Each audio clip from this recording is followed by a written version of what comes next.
I watched my daughter-in-law pour a white powder into my champagne glass right before the toast. She thought she was slick. She thought I was just a tired old woman ready to be put out to pasture. She thought she was about to get her hands on my $50 million. But I did not scream. I did not call the police. I simply waited until she turned her head to fix her dress, and I quietly switched my glass with her own mother.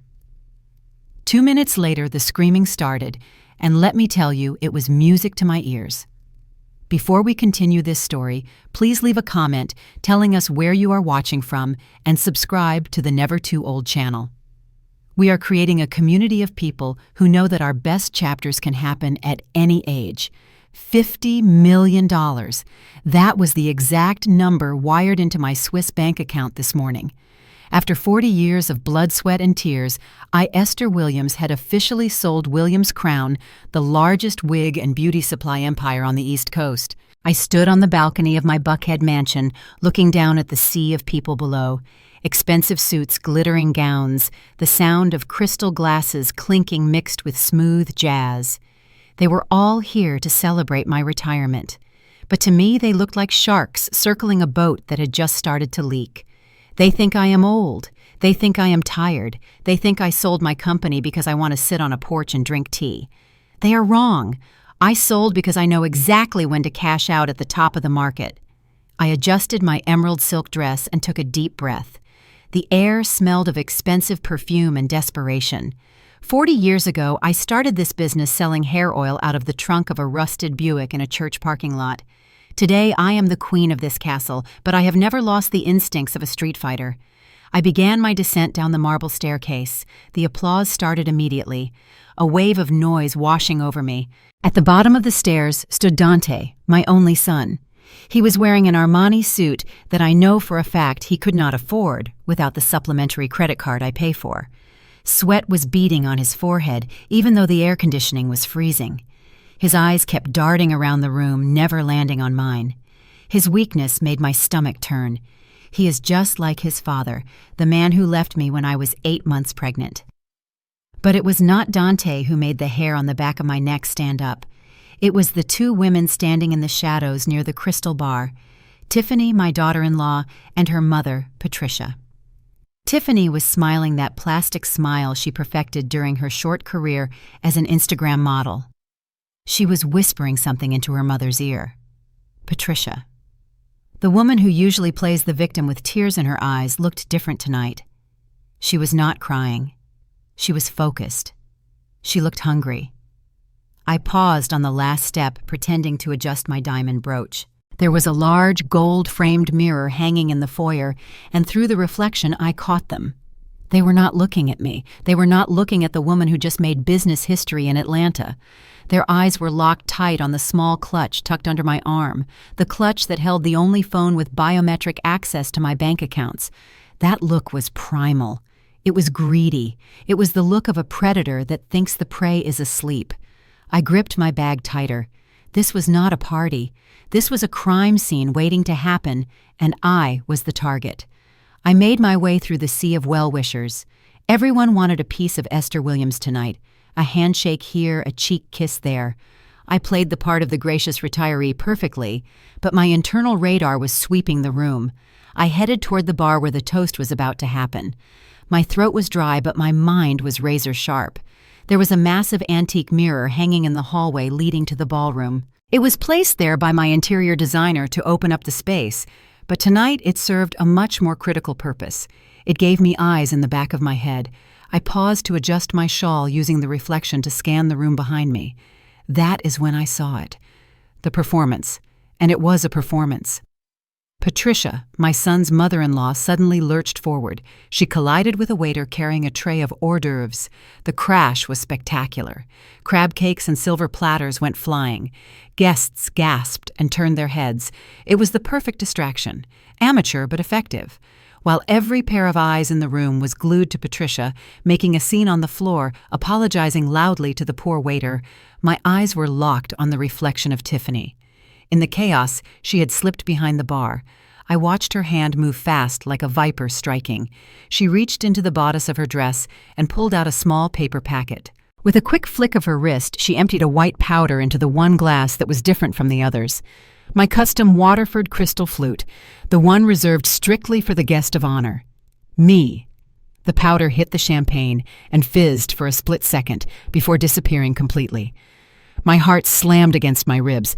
A lesser woman would have screamed. A mother who led with her heart would have run over there and slapped the glass out of her hand, demanding to know why she was trying to drug the woman who paid her husband's car notes. But I did not build a $50 million empire by being reactionary. I built it by being strategic. I remembered the golden rule of a hostile takeover. Never let the enemy know you have seen their hand until it is too late for them to fold. If I exposed them now, they would claim it was sugar or a headache powder. They would call me senile. They would say I was paranoid and ruined the party. No, I needed undeniable proof. I needed consequences that would stick. I took a deep breath, forcing my pulse to slow down. I smoothed the silk of my dress and pasted a smile on my face, a smile that did not reach my eyes. I turned away from the mirror and began to walk toward the bar. My steps were measured. My posture was regal. I was walking into a trap, but they did not realize that I was bringing the cage with me. I glided across the ballroom floor with the grace of a woman who owns the building. My target was Patricia, standing by the high-top table near the bar. She looked flustered, still recovering from her staged collision with the waiter. She was smoothing down her dress, trying to look innocent, but I could see the tremor in her hands. I put on my best performance mask, the one I used when negotiating with sharks in boardrooms.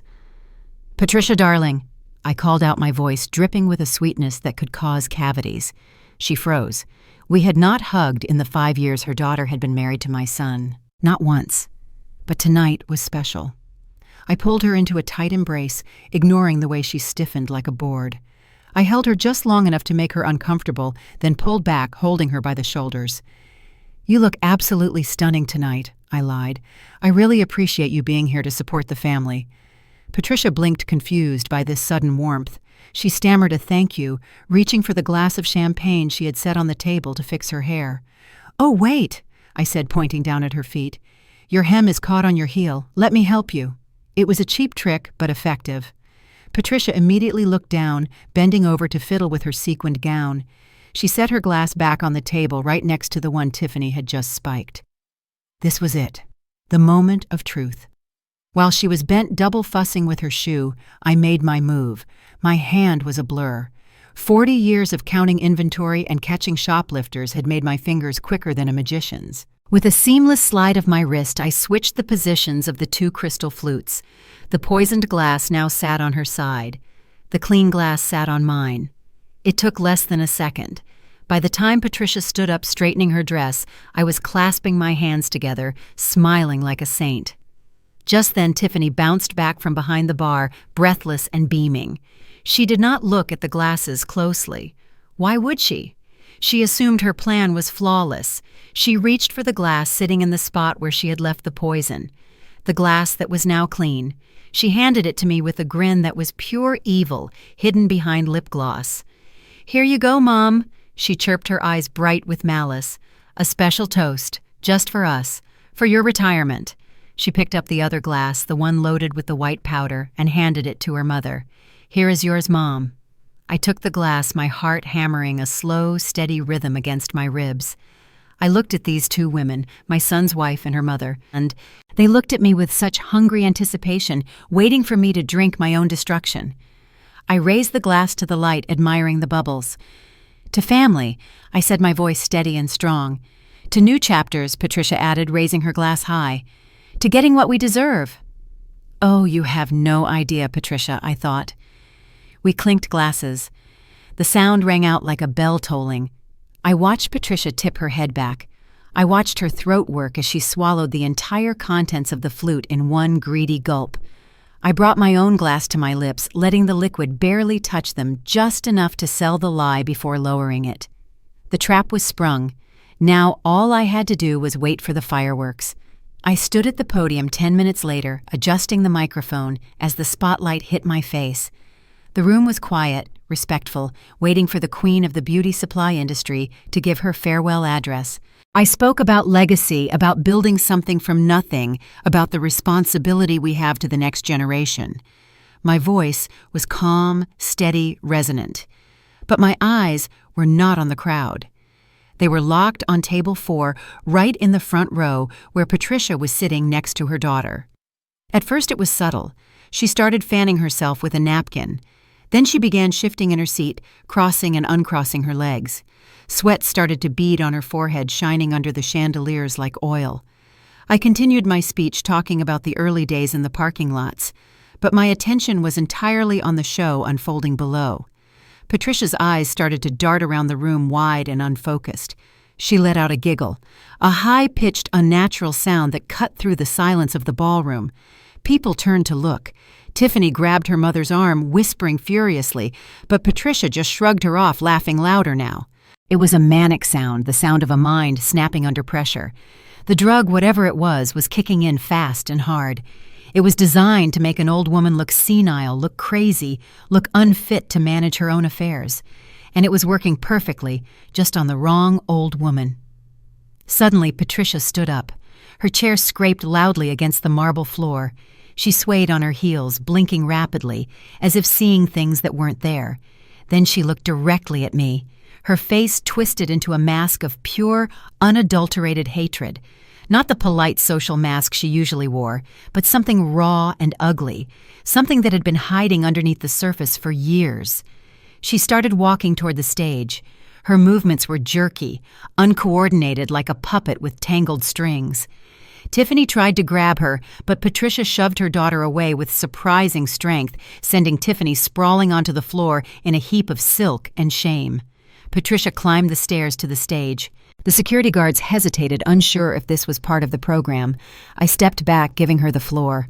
I wanted everyone to see this. I wanted every single person in this room to witness the monster that had been plotting against me. Patricia grabbed the microphone from the stand. Feedback squealed through the speakers, making everyone wince. She looked out at the sea of black faces, the doctors, the lawyers, the business tycoons who had come to honor me. And she opened her mouth.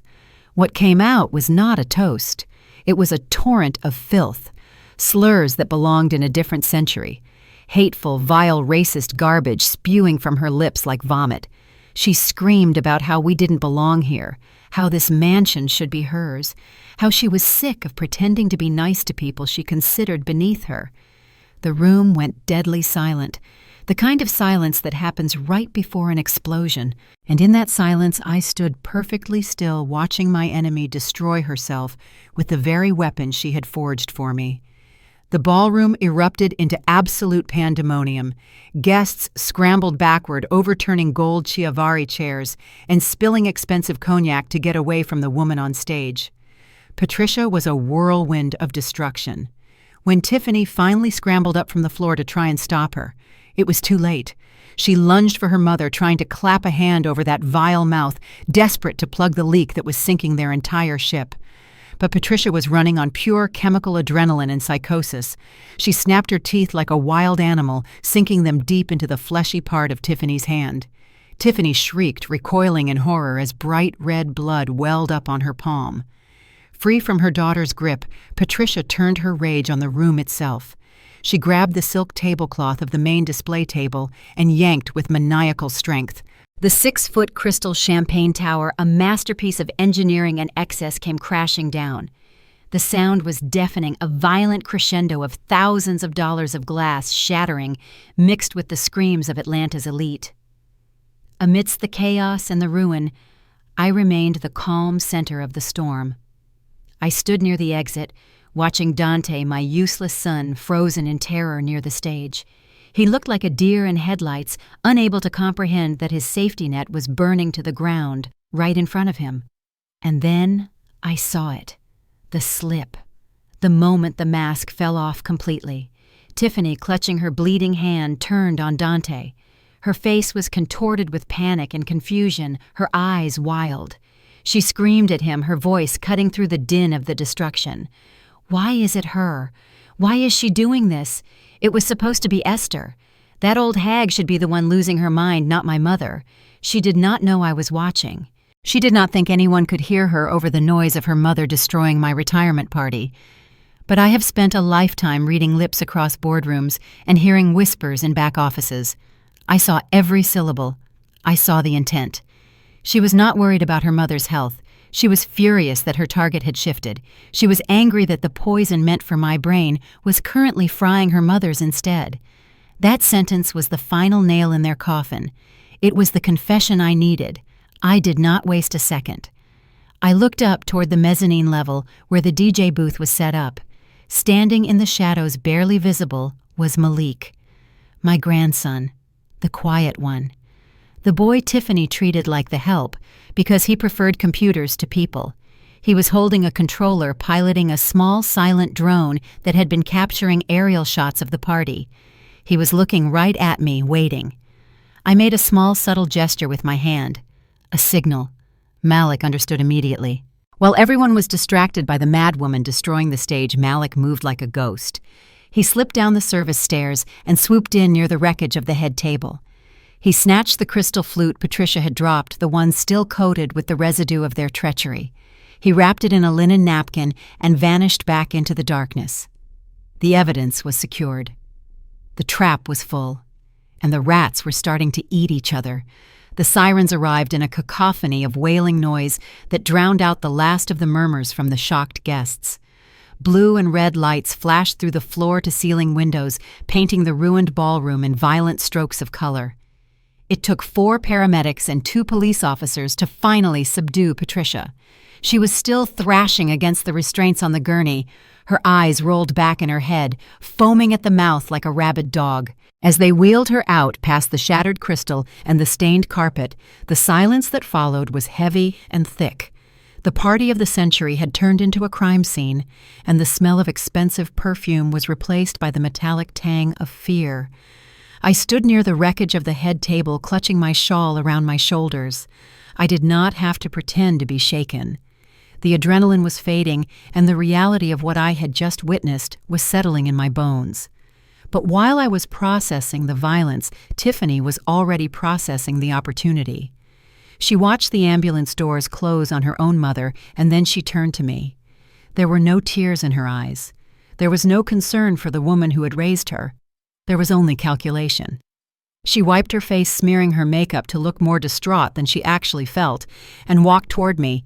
Her heels clicked on the marble, stepping over broken glass without a second glance. "Oh, Mom!" she wailed, reaching out to grab my hands. Her grip was clammy and tight.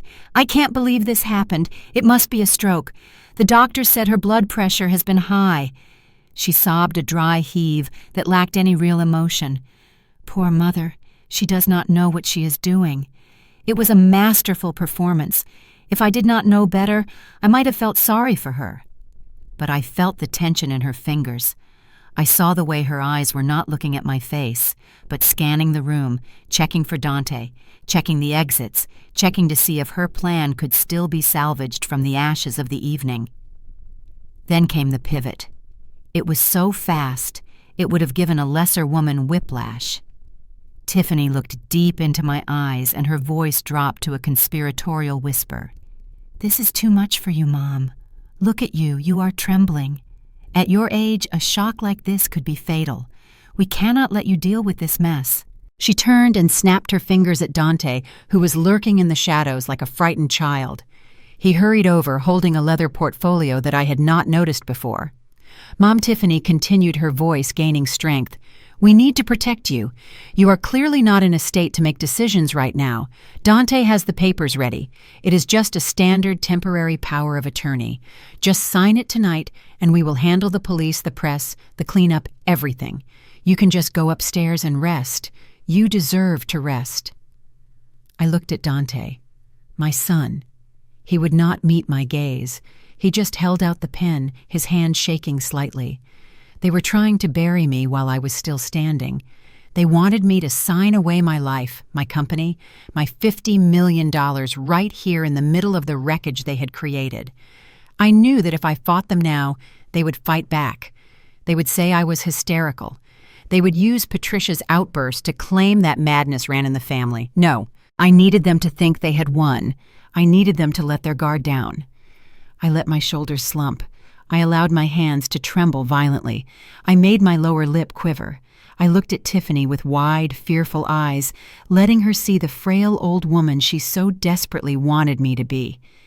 "You are right," I whispered, my voice cracking. "I am so tired, Tiffany. I just want to sleep."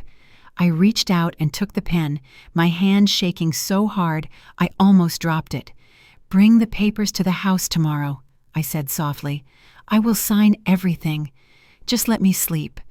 Tiffany exchanged a look with Dante, a look of pure triumph. They thought the lioness had lost her teeth. They had no idea I was just opening my mouth to bite. The silence in a $50 million mansion is heavy. It presses down on you like a physical weight. It was 3 a.m. Upstairs, the house was spotless again. The broken glass swept away, the stained carpet replaced. To the outside world, the party was over. But for me, the night was just beginning. I slipped out of my bedroom, avoiding the floorboards I knew would creak. I made my way to the service pantry behind the kitchen. There was a door there that most people thought led to a wine cellar. It did. But if you pushed the third rack of vintage Bordeaux to the left, it revealed a steel door with a biometric scanner.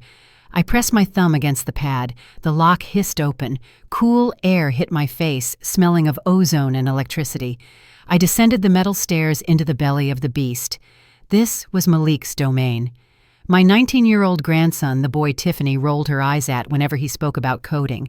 She thought he was playing video games in the basement. She had no idea he was running a Tier 1 cybersecurity hub that rivaled the Pentagon. Malik was sitting in his ergonomic chair, surrounded by a wall of curved monitors.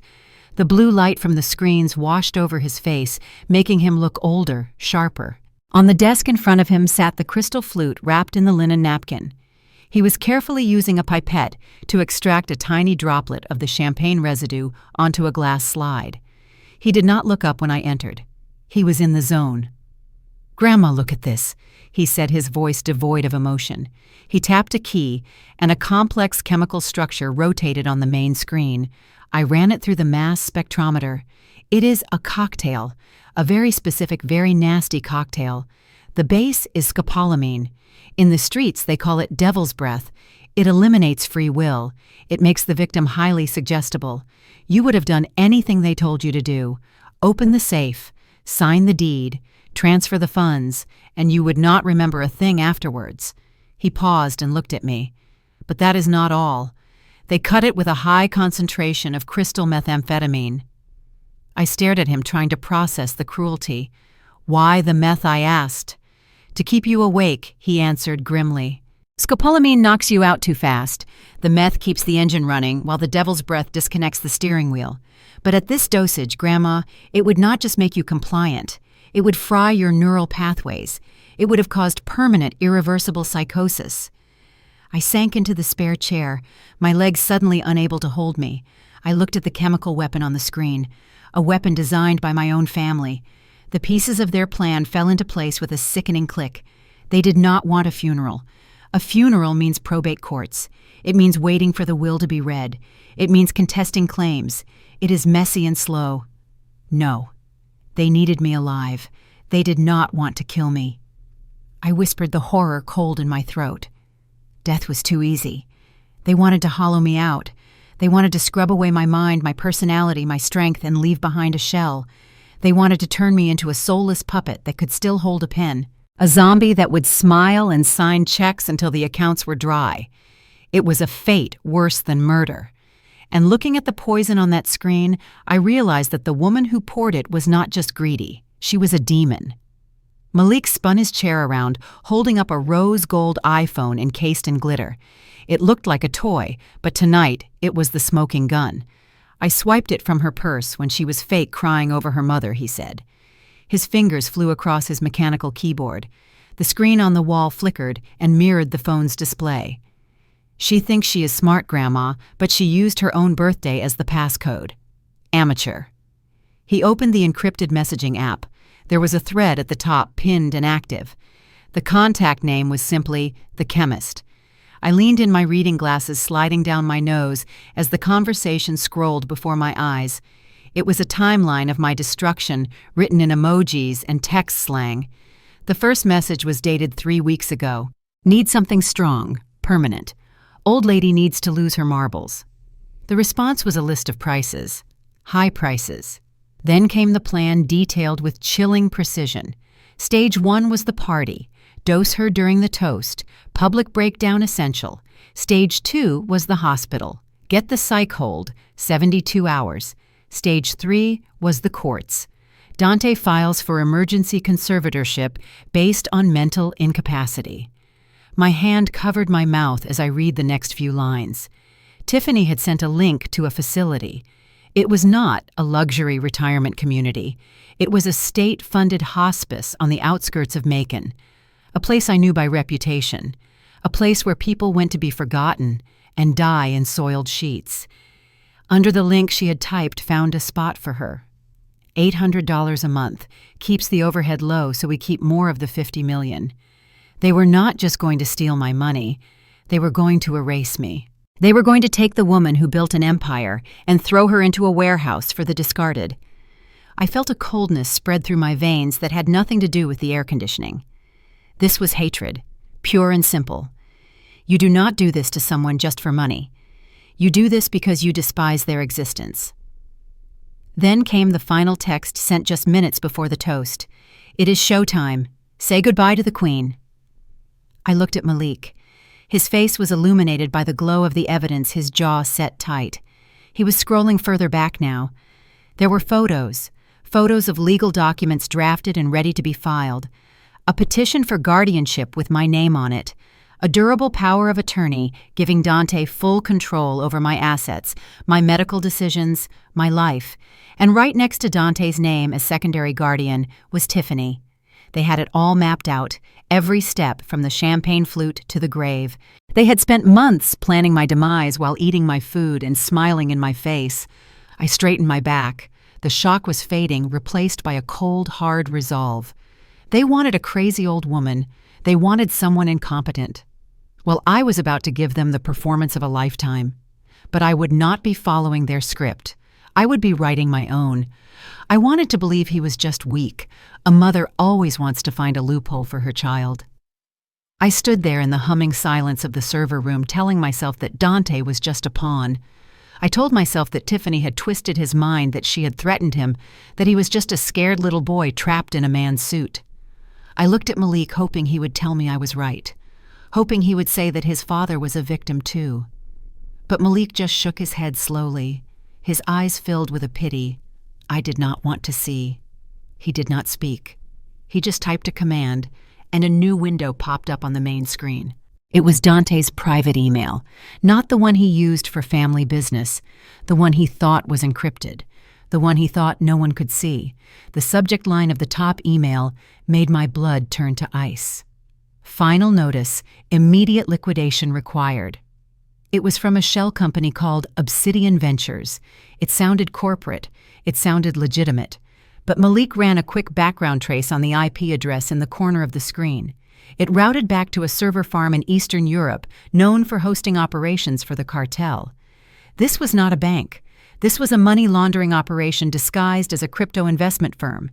Malik opened the attachment. It was a loan agreement, a promissory note for $5 million. The date was 6 months ago. My foolish son had borrowed $5 million from sharks to buy into a digital currency that did not even exist. He thought he was going to be a billionaire. He thought he could finally step out of my shadow and buy his own kingdom. Instead, he bought a rope and put it around his own neck. But that was not the part that killed the last shred of love in my heart. Malik scrolled down to the signature page. There it was. My name, Esther Williams, signed in a hand that looked almost exactly like mine. He had forged my signature. He had used my credit, my name, my reputation to secure a loan with murderers. And then I saw the collateral clause, Clause 4B. Repayment is guaranteed upon the liquidation of the primary asset holder's estate. In the event of the borrower's default, the lender reserves the right to expedite the liquidation process. I read it again. Expedite the liquidation process. That is fancy legal talk for killing me. Dante had not just borrowed money, he had bet my life. He had promised these people that I would be dead or incapacitated soon, so he could pay them back with my money. And then I saw the deadline. The loan had matured yesterday. The grace period ended in 48 hours. If he did not pay them $5 million in 2 days, they were coming for him, or they were coming to finish the job he started. He was not just a weak man being led astray by a wicked wife. He was a desperate man who had sold his own mother to save his skin. He stood there at the party watching me lift that glass, knowing that if I did not fall, he would. He was banking on my destruction. He was counting on my death to cover his gambling debts. I looked at the screen, at the digital proof of my son's betrayal. The little boy I nursed, the teenager I bailed out of trouble, the man I gave a job to. He was gone. In his place was a stranger who owed a debt in blood, and he expected me to pay it. I reached into my clutch and pulled out a small, tattered photograph that I have carried in my wallet for 35 years. It was Dante at age 5. He was standing in the parking lot of my first store, missing a front tooth and holding a toy truck I had bought him after working a double shift. I stared at that little boy, searching for the monster in his eyes, but I could not find it. All I saw was innocence and potential. And that is when the hardest truth of the night finally hit me with the force of a freight train. I did not just raise a son, I cultivated a parasite. Every time I bailed him out of trouble, I was feeding the beast. Every time I paid off a maxed-out credit card, I was teaching him that consequences were for other people. I paid for the prep schools where he learned to look down on people like me. I paid for the luxury cars he crashed. I paid for the lawyers who made his mistakes disappear. I thought I was loving him. I thought I was giving him the life I never had growing up in the projects. But I was wrong. I was slowly, meticulously building the guillotine that he would eventually try to use on my own neck. I created his weakness. I funded his entitlement. And now I was staring at the bill. I let one tear fall. Just one. It was hot and heavy, sliding down my cheek like molten lead. It carried 40 years of sacrifice and hope and unconditional love. It held the memory of every fever I nursed, every birthday cake I baked, every prayer I whispered over his crib. I watched that tear splash onto the cold metal desk of the server room, and with it the last trace of my maternal instinct evaporated. I wiped my face with the back of my hand. The motion was sharp, final. I took the photo of the little boy with the missing tooth and I tore it in half. Then I tore it again and again until it was nothing but confetti on the floor. I turned to Malik. He was watching me silently, his young face illuminated by the blue light of the screens that held the proof of his father's treachery. He looked scared. He thought I was going to break. He thought I was going to fold under the weight of this betrayal. He did not know who I was. Malik listened to me very carefully. I said, my voice low and steady, like the hum of the servers around us. From this moment forward, I do not have a son. Dante Williams died tonight. The man upstairs, the man who forged my signature and sold my life to criminals, is not family. He is a hostile entity. He is a bad investment. And in business, when you have a toxic asset, you do not nurture it. You liquidate it. Do you understand me? Malik straightened up, his eyes hardening as he looked at me. He understood. Yes, Grandma, he said. What do we do? I looked at the timeline on the screen.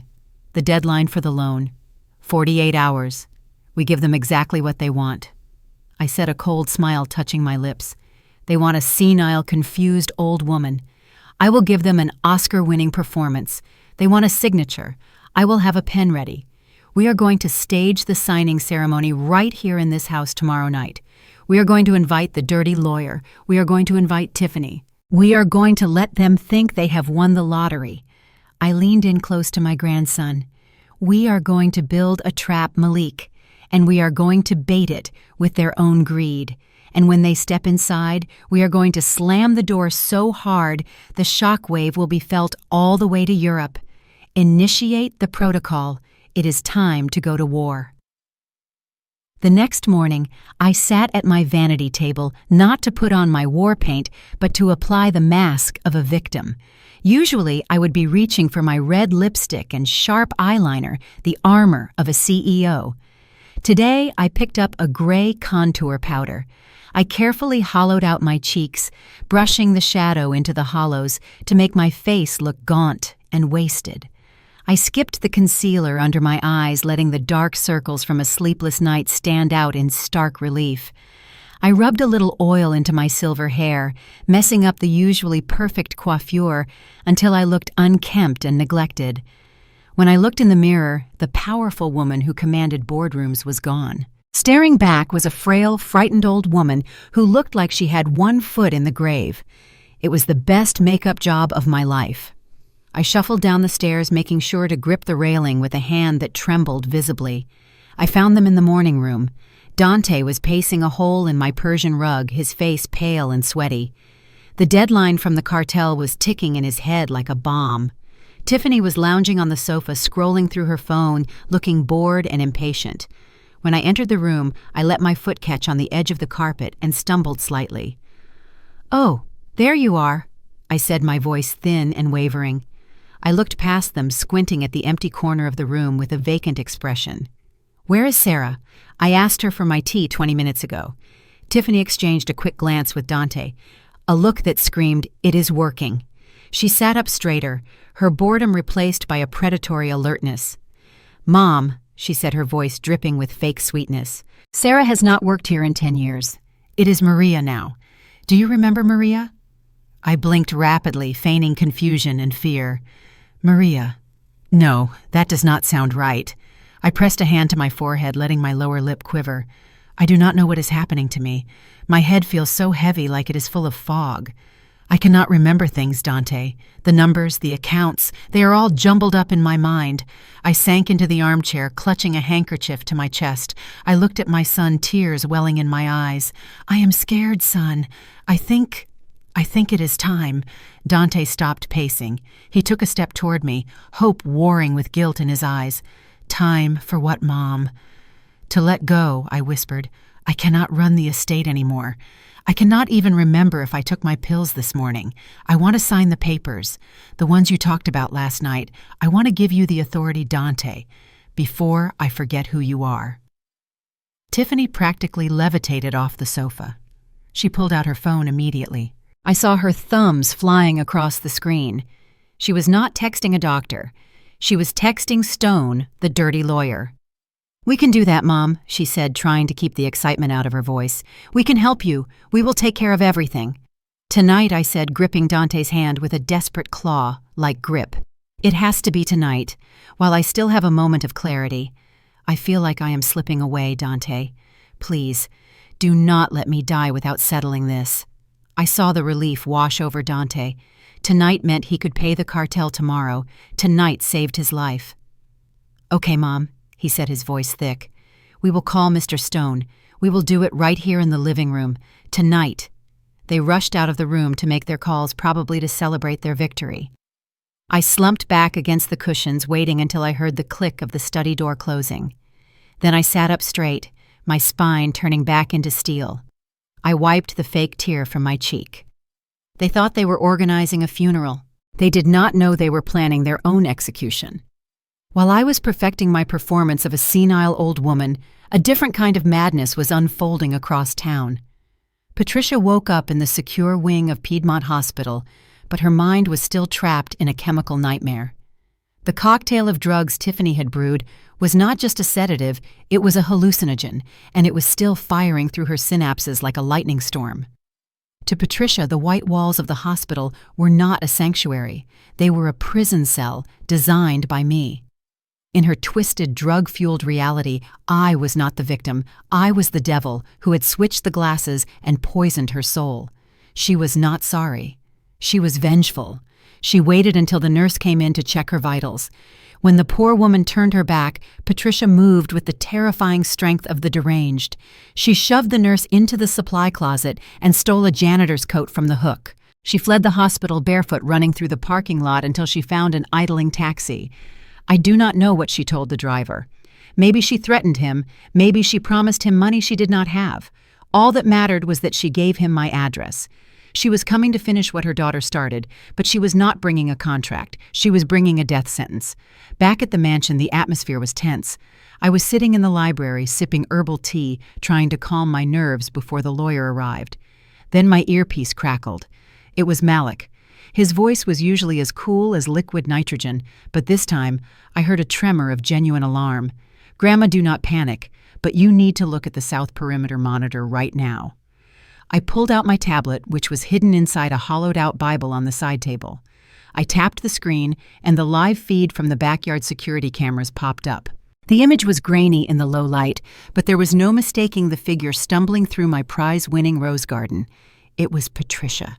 She looked like a revenant clawing her way out of a grave. Her hospital gown was torn and dirty, flapping underneath the stolen coat. Her hair was a wild, matted halo around her face. She was talking to herself, her mouth moving rapidly in a silent scream. But it was what she held in her right hand that made the breath freeze in my lungs. A knife. It looked like a serrated steak knife, probably stolen from a restaurant or a trash can on her way here. She was slashing at the air, hacking at my rose bushes, as if they were demons trying to hold her back. She was hunting, and she was heading straight for the French doors of the living room. Malik spoke in my ear, his fingers flying across his keyboard in the server room below. "I am locking down the perimeter. I can call the police. They will be here in 5 minutes." "No," I whispered, keeping my eyes glued to the screen, as Patricia stabbed the air with vicious intent. "If the police come now, the sirens will scare off Dante and the lawyer. They will see the chaos, and they will run. We lose the chance to catch the whole network. We lose the chance to put them all away." "But Grandma—" "She has a knife," Malik hissed. "She is out of her mind. If she gets in the house, she will kill you." "Then do not let her into the house," I said, my mind racing. I watched Patricia stumble closer to the patio. She was confused, disoriented by the size of the estate. "Use the landscape lights, flash them in a sequence. Lead her away from the patio and towards the service entrance on the side, the one that leads down to the old wine cellar." "You want to trap her?" Malik asked, understanding dawning in his voice. "She wants to come to the party," I said, watching the madwoman on the screen turn her head as Malik flicked the garden lights. "Let us give her a VIP room. Lead her to the cellar, Malik. And once she is inside, you lock that heavy steel door, and you do not open it until I give the signal. Tonight, everyone gets exactly what they deserve." I sat in the wingback chair holding a porcelain teacup with hands that shook just enough to make the china rattle against the saucer. Across from me sat Mr. Stone. He looked exactly like what he was, a predator in a cheap suit. He was spreading documents across the coffee table with the efficiency of a butcher preparing a carcass. Tiffany hovered behind him, her eyes darting between the papers and the clock. She was impatient. She wanted this done. In my ear, a tiny receiver crackled to life. "It is Malik. I am initiating the lure, Grandma. Keep them busy." Outside in the darkened garden, the smart landscape speakers crackled to life. But instead of smooth jazz, a voice floated out into the night air. It was Tiffany's voice, generated by Malik's AI software. "Mom, over here. The back door is open, Mom. Hurry." I watched the security feed on my hidden tablet screen. Patricia paused mid-stride. She tilted her head, listening to the digital siren song. Her drug-addled brain latched onto the familiar voice. She changed directions, stumbling away from the patio doors and moving toward the service entrance on the side of the house. The entrance that led directly down into the reinforced wine cellar. The AI voice called out again, guiding her like a puppet on a string. "Down here, Mom. I have her cornered. Come finish it." Patricia let out a low, guttural growl and yanked the service door open. She plunged into the darkness of the stairwell, her knife raised high, ready to strike. The moment her bare feet hit the concrete floor of the cellar, Malik hit the command.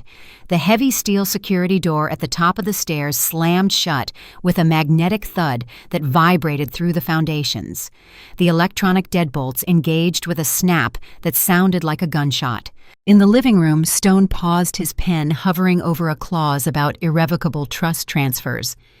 "Did you hear that?" he asked, looking toward the back of the house.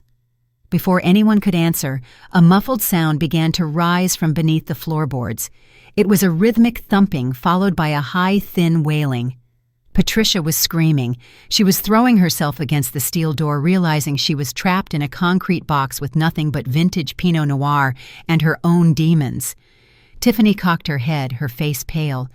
"What is that noise? It sounds like someone is screaming." I took a sip of my tea, letting a little bit slosh onto my hand.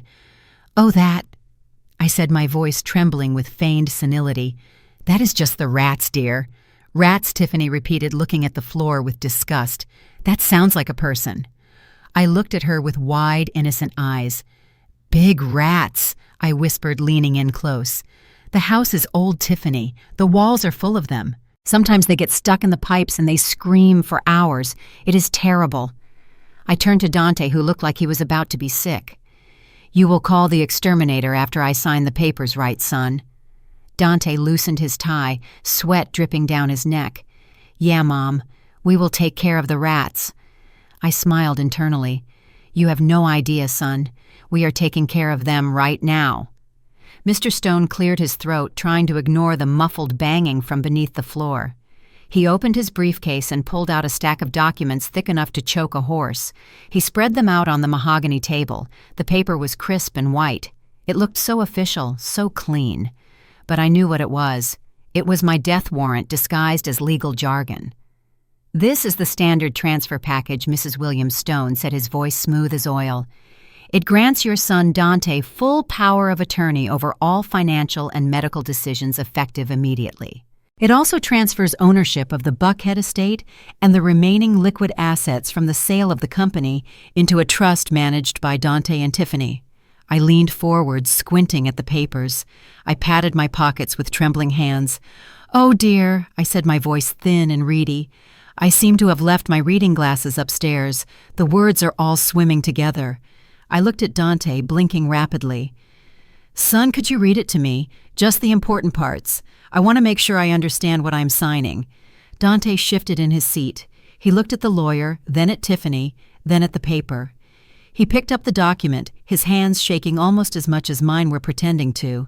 "Sure, Mom," he said, clearing his throat. Clause 1. The grantor Esther Williams hereby voluntarily transfers all rights, titles, and interests. He droned on, reading the legal boilerplate about assets and liabilities. But as he got to page 3, his voice hitched. He stopped for a fraction of a second, his eyes scanning a paragraph near the bottom. Then he skipped it. He kept reading Clause 4 regarding the distribution of dividends, but he had jumped over an entire section. "Wait," I interrupted, my voice soft but insistent. "What was that part you skipped, son? The part about my living arrangements. I thought I saw something about a facility." Dante went pale. "Oh, that," he stammered. "That is just standard language, Mom. It just says we have the authority to choose the best medical care for you, if you need it." "Read it to me, Dante," I whispered. "Please. I just want to know where I will be living." He took a deep breath and lied to my face. "It says upon execution of this agreement, the grantor will be provided with residence in a luxury assisted living community commensurate with her status and needs." I looked at him, my heart breaking all over again. I knew what that paragraph actually said. I had read the draft Malik hacked from the lawyer's server. It authorized my immediate transfer to a state-run hospice facility for the indigent, a place where the patient-to-nurse ratio was 20-1 and the smell of bleach could never quite cover the smell of decay. He was not just stealing my money. He was sentencing me to a slow, lonely death in a warehouse while he lived in my mansion. He was looking me in the eye and rewriting my fate. And in that moment, the last ember of hope that my son was redeemable was finally extinguished. I reached out and took the gold Mont Blanc pen from the lawyer's hand. It felt heavy and cold like a weapon. I let my hand tremble violently, the tip of the pen hovering just millimeters above the signature line. The silence in the room was absolute. The only sound was the muffled thudding from the basement, like a heartbeat buried under the floor. Dante was holding his breath, his eyes wide and desperate. Tiffany was leaning forward, her lips parted slightly, as if she could inhale the ink onto the page. The lawyer Stone was watching with the bored detachment of a man who had overseen 100 soul transactions. I lowered the pen. The ink touched the paper, leaving a tiny black dot. Tiffany let out a small, breathy sound of anticipation. But then I stopped. I froze. My hand stopped shaking. My shoulders, which had been slumped in defeat, slowly straightened. I lifted my head. The fog in my eyes cleared instantly, replaced by the sharp, steely gaze that had terrified competitors for 4 decades. I looked directly at Tiffany. Her smile faltered. The hunger in her eyes turned to confusion, then to dawn of fear. "Tiffany," I said, my voice clear and strong, devoid of any tremor. "Do you know why I was able to sell my company for $50 million in cash?" She blinked, stunned by the sudden change in my demeanor. "What? Mom, what are you talking about? Just sign the papers." I set the pen down on the table with a deliberate click. "Because I am an expert at spotting fakes," I said, my voice dropping to a dangerous whisper. "Fake hair, fake products, and fake family." Tiffany recoiled as if I had slapped her. Dante made a choking sound. "Mom," he whispered, "what are you doing?" I stood up. I did not need to hold on to the chair. I did not need a cane. I stood tall and imposing, a queen in her castle surrounded by usurpers. I looked at the lawyer. "Mr. Stone, I suggest you start running now, because in about 3 minutes the only thing you will be signing is a confession." Stone looked at me, then at the door, then back at me. He was calculating the odds. He started to reach for his briefcase, but I slammed my hand down on the table right on top of the fraudulent contract. "Do not even think about it," I snarled. I turned back to my son. "You skipped the part about the hospice, Dante. You skipped the part where you throw your mother into a garbage can so you can pay off your gambling debts. You thought I was weak. You thought I was old. You forgot who raised you. You forgot who built this roof over your head." Tiffany found her voice. She stood up, her face twisting into a snarl. "You are crazy," she hissed. "You are having an episode. Dante, call the doctor. She is losing it." I laughed, a cold, humorless sound. "Oh, honey, I am not losing it. I found it. And I found something else, too." I looked up at the ceiling, at the hidden camera lens buried in the chandelier. Malik now. The massive screen above the fireplace flickered to life. The first image was crisp and clear, filmed from the high angle of the chandeliers. It showed the ballroom from last night, but zoomed in with terrifying clarity on the bar. Everyone in the room watched as Tiffany's hand moved in 4K resolution. We saw the packet. We saw the powder fall into the glass. We saw her stir it with her manicured nail and smile. Tiffany gasped, her hand flying to her mouth. "That is not real," she shrieked. "That is a deep fake. You made that up." But the video kept playing. It cut to a split screen showing Patricia's meltdown in one corner and Tiffany's reaction in the other. Then the audio kicked in. It was not the ambient noise of the party. It was a phone call. Dante's voice filled the room, loud and distorted, but unmistakably him. "Yeah, she is going down tonight," he said on the recording, his voice thick with fear and greed. "The old lady is toast. I will have the power of attorney by morning. You will get your money. Just don't hurt me." Dante sank to his knees, his face buried in his hands. The lawyer Stone looked like he was trying to make himself invisible against the wallpaper. But the finale was yet to come. The screen switched to a live feed, a grainy night vision shot of a concrete room, the wine cellar. Patricia was huddled in the corner, rocking back and forth, clutching an empty magnum of Chateau Margaux like a teddy bear. She was looking up at the security camera, blinking red in the corner. "Please, God," she wept, her voice echoing through the speakers. "I am sorry. I did not mean to hurt her. Tiffany made me do it. She said Esther had to go. She said we would be rich. Please let me out. I confess. I confess everything. Just let me out of this hell." The silence in the living room was shattered only by Patricia's digital sobbing. Tiffany stood frozen, her eyes wide with horror, staring at the image of her mother betraying her to the world. The game was up. The curtain had fallen, and there was nowhere left to hide. Stone moved first. He was a cockroach, and cockroaches know when the lights are about to come on. He snatched his briefcase from the table, knocking over the silver tea service with a deafening crash. He bolted for the massive oak front doors, his Italian leather shoes slipping on the polished wood. He grabbed the heavy brass handle and pulled. Nothing. He pulled again, panic rising in his chest, shaking the door with all his strength. Then he heard the voice, not mine, but the cool automated system of the house, echoing from the hidden speakers. "Lockdown initiated. All exits sealed. Authorities have been notified." Malik had turned my home into a fortress. Stone banged on the wood, trapped like the rat he was, realizing that the smart home system he probably mocked was now his jailer. Then came the sobbing, a pathetic, wet sound that made my skin crawl. Dante scrambled across the Persian rug on his hands and knees. He grabbed the hem of my dress, burying his face in the fabric like a toddler terrified of a thunderstorm. "Mom, please!" he wailed, his voice muffled by my skirt. It was her. It was all her idea. She made me do it. She said you were sick. She said we were helping you. I did not want to do it, Mom. I swear. She threatened to leave me. Please do not let them take me. I looked down at the man who had once been my baby boy. I felt nothing. No pity, no love, just a cold detachment. He was willing to sell me to a cartel 5 minutes ago. Now he was trying to sell his wife to save his own skin.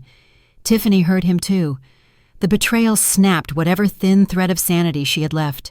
Her eyes went black with rage. She let out a scream that sounded more animal than human. She looked around wildly for a weapon. Her eyes landed on the heavy Ming vase sitting on the mantelpiece, a priceless antique I had bought in Hong Kong 20 years ago. She grabbed it by the neck, swinging it like a club. "You witch!" she screamed, spittle flying from her mouth. "You ruined everything!" She lunged at me, the vase raised high to crush my skull. I did not flinch. I did not move. I just watched her come. She never reached me. Before she could take 2 steps, the kitchen door burst open. 2 men in dark tactical gear moved with the speed of a lightning strike. They were not the police. They were private contractors I had hired 3 days ago. The kind of men who used to protect diplomats in war zones. The first one tackled Tiffany mid-stride. The vase flew from her hand and shattered against the wall, exploding into a million blue and white shards. She hit the floor hard, the air leaving her lungs in a whoosh. The guard had her pinned in seconds, her face pressed against the rug, her hands wrenched behind her back. The second guard stood over Dante and the lawyer, his hand resting casually near his belt. The room fell silent except for Tiffany's ragged breathing and Dante's whimpering. I smoothed the skirt of my dress where my son had touched it. The violence was over. The threat was neutralized, and I was still standing. The front doors did not just open, they were breached with a force that shook the foundations of the house. But it was not the local Atlanta police coming to break up a domestic dispute. These men wore navy windbreakers with 3 bold yellow letters that strike fear into the heart of every white-collar criminal in America. FBI. I did not call the sheriff for a family quarrel. I called the feds. Because when you forge signatures to secure loans from international money laundering cartels, you are not just a bad son, you are a federal case. Special Agent Miller walked in first, stepping over the shards of the Ming vase and ignoring Tiffany's muffled screaming. He went straight for Dante. My son looked up, his face draining of all color until he looked like a ghost. He knew what this meant. This was not a night in county jail with a slap on the wrist. This was federal prison. This was RICO charges. This was the end of his life as he knew it. "Get him up," Miller barked. 2 agents hauled Dante to his feet. He did not fight. He just slumped like a puppet whose strings had been cut. He looked at me, tears streaming down his face, mixing with the sweat and the shame. "Mom, tell them it was a mistake. You can stop this. You have the money. Just pay them off, please, Mom." I walked up to him. I stood so close I could smell the fear on him. It smelled sour. I looked him dead in the eye. I searched for the little boy I used to hold, but he was gone. All I saw was a thief, a liar, a man who would trade my life for a crypto wallet and a luxury car. "I taught you how to make money, Dante." I said, my voice low and hard like granite. "I taught you how to use your brain, how to build something real, how to create value. But you did not want to work. You wanted to steal, and not just from a stranger. You chose to steal from the woman who gave you life. You chose to sell me." He sobbed, a broken, jagged sound that echoed in the large room. "Mom, please." "No," I cut him off, my voice slicing through his plea. "I am done paying your tab. You wanted to be a big shot. You wanted to play with the heavy hitters. Well, here they are. Go learn your lesson in a cell. It is the only classroom you have ever earned." I nodded to the agents. "Take him. As they dragged him out screaming, I turned to Tiffany. She was still on the floor, thrashing against the cuffs. They hauled her up. She wasn't screaming anymore. She was staring at me with cold, dead eyes. "You will pay for this," she hissed. "I doubt it," I replied smoothly. "You, on the other hand, have a lot to pay for. Attempted murder, conspiracy, aggravated assault on a police officer, possession of a Schedule I narcotic with intent to distribute, and that is just for tonight. Wait until they open your mother's phone." Speaking of Patricia. 2 more agents were emerging from the service entrance, dragging the older woman between them. She was limp exhausted from hours of screaming in the dark cellar, but when she saw Tiffany, she started howling again, pointing a shaking finger at her daughter. She told me to do it. It was her idea. She said she would kill me if I didn't help. I watched them all being led away, a parade of greed and stupidity. The lawyer Stone was already in the back of a cruiser, his career turning into ash. My house was finally clean. The vermin had been exterminated. I turned to Malik, who was standing by the server room door watching the justice he had engineered. He did not look triumphant. He looked tired. But he looked free. The engines of the Gulf Stream were already humming a low, powerful vibration that felt like freedom. 1 month had passed since the night my family tried to destroy me. The house was sold. The memories were packed away. And Dante was sitting in a federal holding cell, awaiting trial for wire fraud and racketeering. He had called me once collect. I did not accept the charges. I sat in the cream leather seat of the private jet, looking out at the tarmac, shimmering in the Atlanta heat. Across from me sat Malik. He was typing on a new laptop, but he looked different. He stood taller now. The weight of being the invisible grandson was gone, replaced by the confidence of a young man who knew his worth. I reached for the folder on the table between us. It looked just like the one the dirty lawyer had tried to force me to sign, but the contents were very different.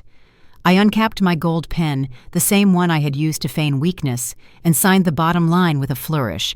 I closed the folder and slid it across the burl wood table to Malik. He looked up confused.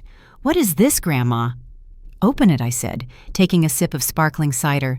"No more champagne for me, thanks." He opened the file. His eyes scanned the legal text and widened. The Malik Investment Fund, capitalized with $50 million. Mission statement to provide seed funding and mentorship for Black-owned small businesses and tech startups. He looked at me stunned. "Grandma, this is everything.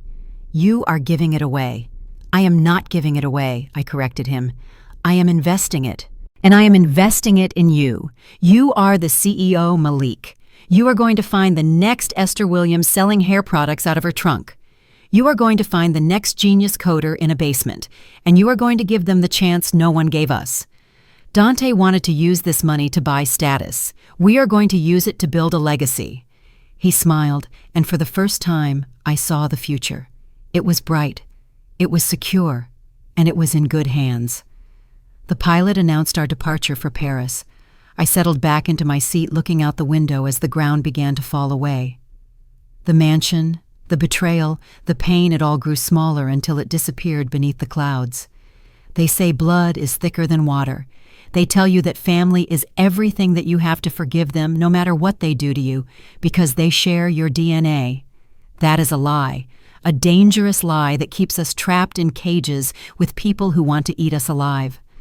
I learned the hard way that biology is just biology. It does not guarantee love, and it certainly does not guarantee safety. Sincerity is cheap, flattery is a trick, but loyalty. Loyalty is the only currency that truly matters in this life. It is rare, it is precious, and it has to be earned.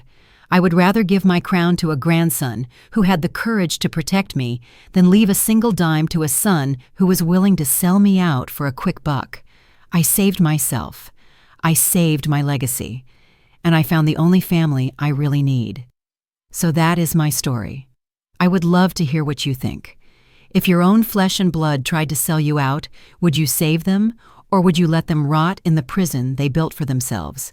Let me know in the comments below, and subscribe for more stories like mine. The most painful lesson I learned wasn't about business. It was about the true meaning of family. We are often taught that blood is a sacred bond that withstands anything, that we must forgive our kin simply because we share DNA. But that belief nearly cost me my life. I spent 40 years building a legacy for a son who saw me not as a mother, but as an obstacle standing between him and a payday. I realized too late that by constantly shielding him from consequences, I hadn't raised a man. I had nurtured a predator. True loyalty cannot be inherited. It must be earned through action and integrity. My grandson Malik didn't protect me because he wanted my fortune. He did it because he possessed the moral compass his father lacked. He taught me that family isn't defined by who sits at your table during the holidays, but by who stands beside you when the wolves are at the door. Cutting off my own son was the hardest decision of my life, but it was necessary to survive. Never let the guilt of family obligation blind you to the reality of who people truly are. Sometimes to save your legacy, you have to prune the branch that is poisoning the tree. If you found yourself in my shoes, would you have the strength to turn your own child over to the police? Or would you try to save them one last time? Let me know in the comments below.